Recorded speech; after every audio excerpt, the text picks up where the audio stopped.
Bismillahirrahmanirrahim. Assalamualaikum warahmatullahi wabarakatuh. Innal hamdalillah nahmaduhu wa nasta'inuhu wa nastaghfiruh wa na'udzu billahi min shururi anfusina wa min sayyiati a'malina man yahdihillahu fala mudhillalah wa man yudlil fala hadiyalah.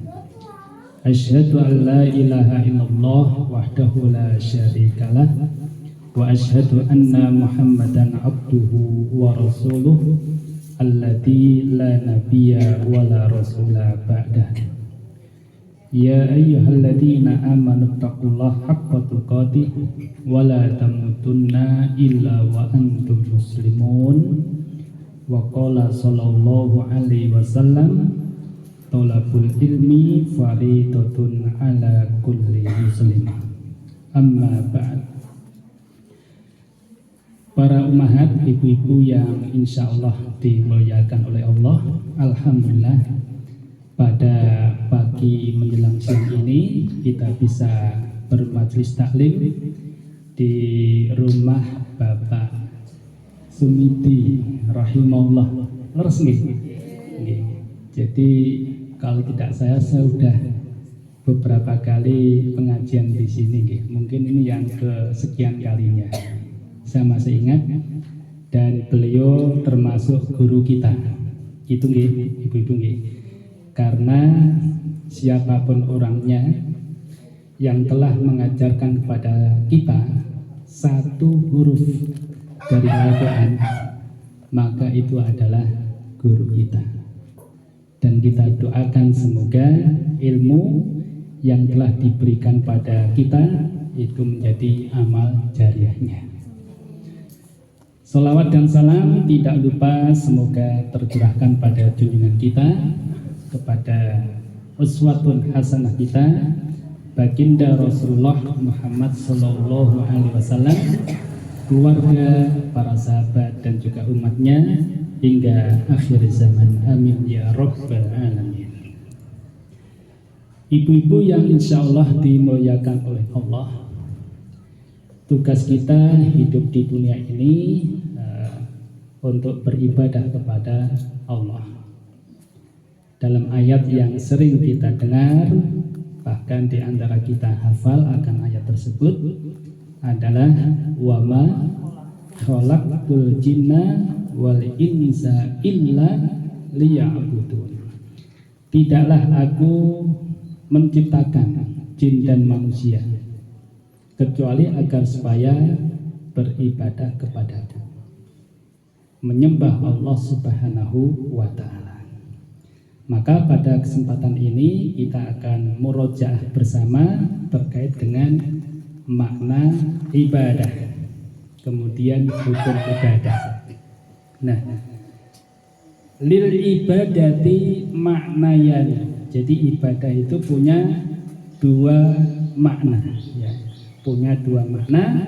Yang pertama adalah at-ta'abbud. Jadi makna yang pertama adalah at-ta'abbud.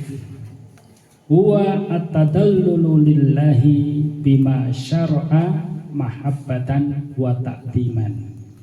Jadi makna yang pertama adalah ta'abbud. Apa itu? Ketundukan kepada Allah terhadap apapun yang Dia syariatkan sebagai bentuk kecintaan dan pengagungan kepadanya. Ini makna yang pertama nggih, yaitu makna ibadah. Yang pertama adalah at-ta'abbud. Apa itu artinya? Yaitu ketundukan kepada Allah terhadap apapun yang Dia syariatkan sebagai bentuk kecintaan dan pengagungan kepadanya. Nya di sini siapa itu? Allah Subhanahu wa ta'ala. Makna yang kedua adalah al-muta'abbadu bihi. Hiya ismun jami'un likulli ma yuhibbullahu wa yardahu minal aqwali wal a'mali ad-dhahirah wal batinah. Jadi makna yang kedua adalah al muta'abbadu bihi, maksudnya istilah yang mencakup semua yang dicintai oleh Allah dan yang diridhoi, baik berupa perkataan maupun perbuatan, yang zahir maupun yang batin.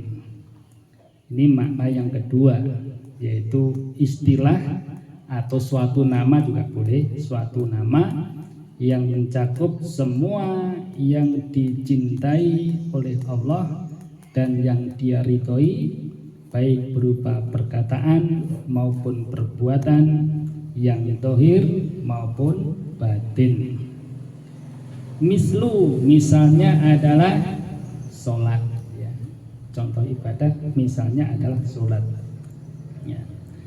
Fa innal musalli yatadallalu lillahi bis sholati mahabbatan wa ta'ziman. Hada bil makna al awal wa hiya minal a'malid dhahirah allati yuhibbuha Allahu wa hada bi makna atsani.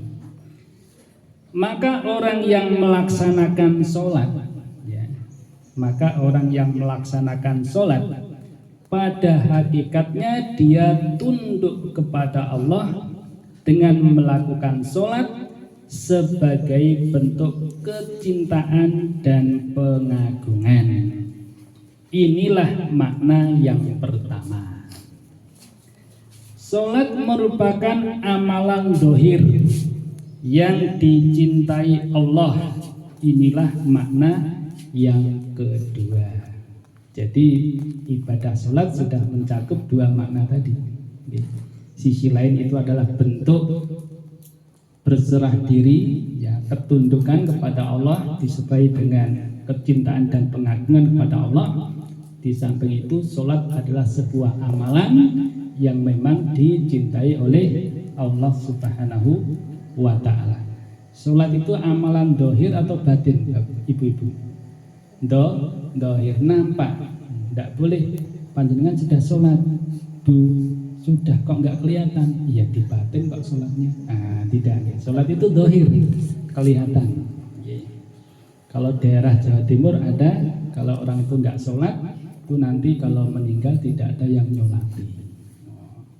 Wah, ngedeni ya Bu ya, nggak ada yang nyolati, karena sudah pada sepakat untuk daerah tertentu itu kalau tidak kelihatan sholat 5 waktu, maka nanti ketika tibalah gilirannya meninggal nyuwun ngapunten, itu tidak ada yang nyolati. Paling yang nyolati ya mbah kaum, memang tugasnya. Itu, tapi disolati oleh orang banyak itu kan doa.